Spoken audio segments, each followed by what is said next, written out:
राजा का भगवान की पहचान पर सवाल और ब्राह्मण के पुत्र के जवाब। एक समय की बात है। एक ब्राह्मण अपने जीवन यापन के लिए घर घर जाकर पूजा पाठ करता था। एक दिन उसे नगर के राजा के महल में से पूजा के लिए बुलावा आया। ब्राह्मण खुशी खुशी राजा के पास गया और पूजा संपन्न करने के बाद जब वह लौटने लगा तो राजा ने उससे कुछ सवाल पूछे। ब्राह्मण राजा के सवालों से चकित हो गया। उसने कुछ सोचने का समय मांगा और राजा ने उसे 1 महीने का समय दिया। वक्त बीतने के साथ ब्राह्मण चिंता में डूबता गया क्योंकि उसे सवालों के जवाब नहीं मिल रहे थे। एक दिन उसके बेटे ने उससे पूछा, पिताजी आप इतने चिंतित क्यों हैं?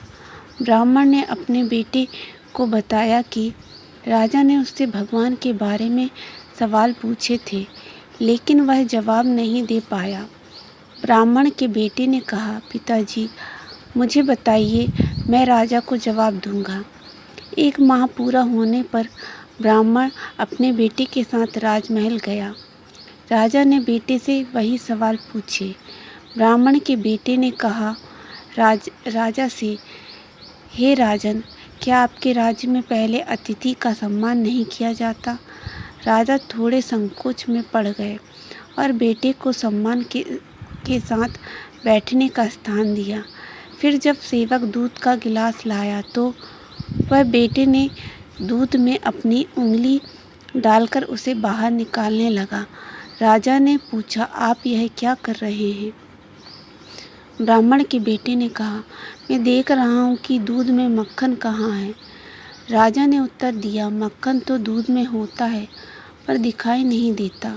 जब दूध को जमाकर दही बनाया जाता है और फिर दही को मथा जाता है तब मक्खन प्राप्त होता है। ब्राह्मण के बेटे ने कहा, राजन, यही आपके पहले सवाल का उत्तर है। जैसे दूध से दही और फिर मक्खन मिलता है, वैसे ही भगवान प्रत्येक जीव के अंदर विद्यमान है, लेकिन उन्हें पहचानने के लिए सच्ची भक्ति की आवश्यकता होती है।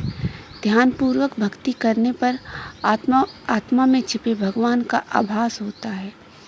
राजा इस जवाब से प्रसन्न हुआ और अगले सवाल का उत्तर जानना चाहा। ब्राह्मण के बेटे ने कहा, राजन, मुझे 1 मोमबत्ती चाहिए। राजा ने मोमबत्ती मंगवाई और बेटे ने उसे जलाकर पूछा, इसकी रोशनी किस ओर है? राजा ने कहा, यह चारों दिशाओं में एक समान है।